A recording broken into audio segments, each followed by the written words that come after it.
तर अयोध्यापुरी, मोक्षपुरी, सप्तपुरी अशी असणारी अयोध्या, या इथं एक असा राजा होऊन गेला. त्या राजाचं नाव होतं अज नावाचा राजा.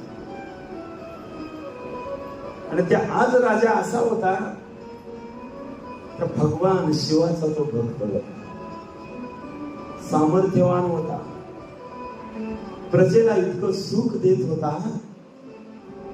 प्रजा म्हणजे माझं सर्वस्व असा मानणारा होता. त्यावेळी मी रावण होता बरं, त्या राजाच्या काळात. आणि त्यावेळी त्या रावणानं सगळं जिंकलं, पण इकडं नजर पडली त्याची, हा राजा इतका श्रेष्ठ कसा, याला मी सहज जिंकू शकतो. आणि म्हणून रावण आला. आणि रावण आल्यानंतर हा राजा पूजेला बसला होता. प्रसंग बघा जीवनातला कसा असतो. हा राजा शिवाची पूजा करत होता. आणि पूजा करत असताना रावण पाठीमागून आलोय, त्या राजाला मी आज जिंकणार. आणि जिंकल्यानंतर पुढचं सगळंच राज्य माझं. आणि असं झालं, तो आला, रावण पाठीमागून आलोय, राजा पुढं तिकडं तोंड करून देवाकडे बसलेला आहे. आणि बसलेला असताना त्या राजाने हातामध्ये पाणी घेतलेलं आहे. आणि पाणी घेतलं आणि असं फेकून दिलं पाठीमागं. पाठीमागं फेकून दिल्यानंतर पुढं असं झालं, त्या रावणाला प्रश्न पडला. रावणाकडे बघण्याची नजर आपली वेगळी म्हणून रावण वेगळा दिसतो, नाहीतर रावणासारखा श्रेष्ठ ब्राह्मण विश्वात दुसरा नव्हता. इतकं सामर्थ्य होतं त्या रावणाचं. तो म्हणतो, पाणी हातामध्ये घेतल्यानंतर जल अर्पण करताना थोडं सोडायचं असतं, हे शास्त्र आहे. पण हा राजा विचित्रच आहे, असं मागं फेकून देतोय. कुठल्या शास्त्रात आहे? आणि त्यावेळी रावण आलता कशाला, तो विसरला. आधी ह्या प्रश्नाचं उत्तर त्याच्याकडून घ्यायचं. कारण त्या राजाकडे सैन्य जादा नव्हतं, पण आजपर्यंत त्या आज राजाला कोणच विश्वामध्ये जिंकू शकला नव्हता. इतकं सामर्थ्य होतं.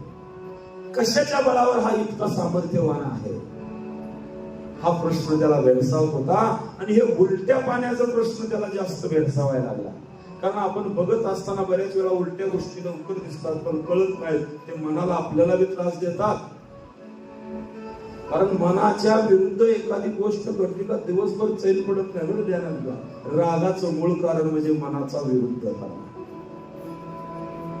आणि पुढं असं झालं, त्या राजाकडे रावण गेला आणि म्हणतो, महाराज. राजाने मागं बघितलं, कोण? मी रावण आहे. का आलो तुम्ही? का मला माझ्या काय करायचं ती मी पुन्हा सांगेल. आधी मला सांगा, संकल्प सोडताना पाणी पुढं सोडायचं असतं, मागं फेकायचं कुठल्या शास्त्रात आहे? आणि त्याच वेळी त्या अजराजाने सांगितलं, रावणराज, तुम्ही किती जरी मोठे असाल तर माझं कर्म मी करत असताना मला एका गायीचा हंबरण्याचा आवाज आला. ती गाय ओरडत होती आणि मला म्हणत होती, हाक मारत होती, राजा मी संकटात आहे, माझ्या माग व्याघ्र वाघ लागलाय, त्या वाघापासून मला राजा वाचव. आणि माझ्या राज्यातला प्रत्येक पशु पक्षी जीव जंतू मानव सगळ्याचा सांभाळ करणं हे माझं कर्तव्य आहे. जसं छत्रपती शिवाजी महाराज म्हणायचे, माझ्या महाराष्ट्रातली गवताची काडी सुद्धा कुणाकडे उधार राहिली नाही पाहिजे, हा माझा महाराष्ट्र आहे. प्रत्येक जनतेला वाटलं पाहिजे की हे राज्य माझं आहे. का असं वाटत होतं छत्रपती राजांना? तर जिजाऊ साहेब फक्त रामायण ऐकवायच्या. रामानं काय केलं राजा शिवा, कृष्णानं काय केलं शिवा, हे तुम्हाला ऐकायचं आहे, ते तुम्हाला करायचं आहे. म्हणून छत्रपती घडले हो.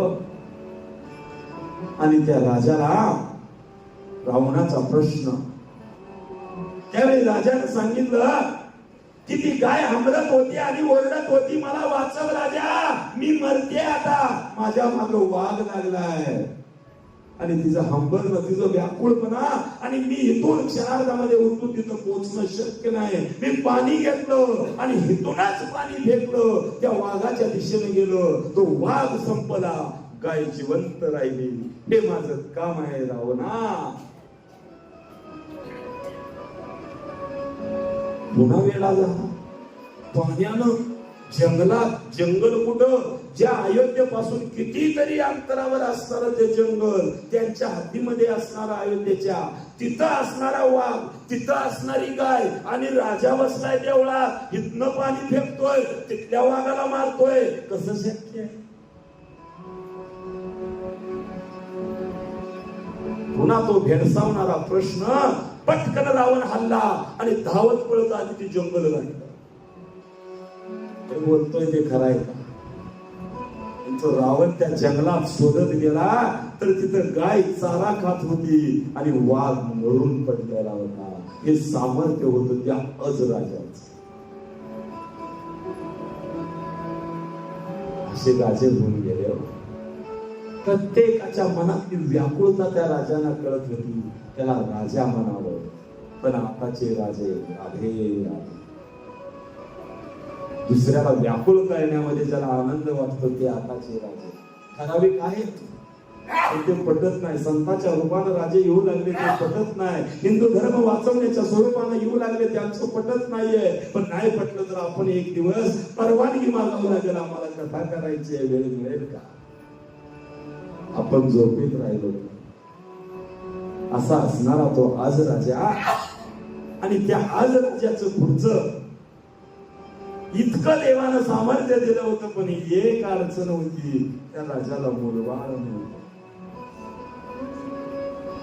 आणि म्हणून त्या राजाने यज्ञ केला,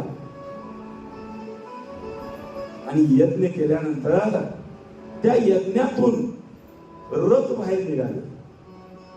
यज्ञाची आहुती टाकल्यानंतर 9 रथ बाहेर आले, एका मागे एक, एका मागे एक. आणि 10वा रथ बाहेर आला, त्या रथावर एक बाळ होत.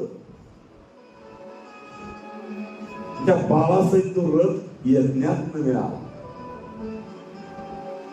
त्या 10व्याला दश म्हणतात.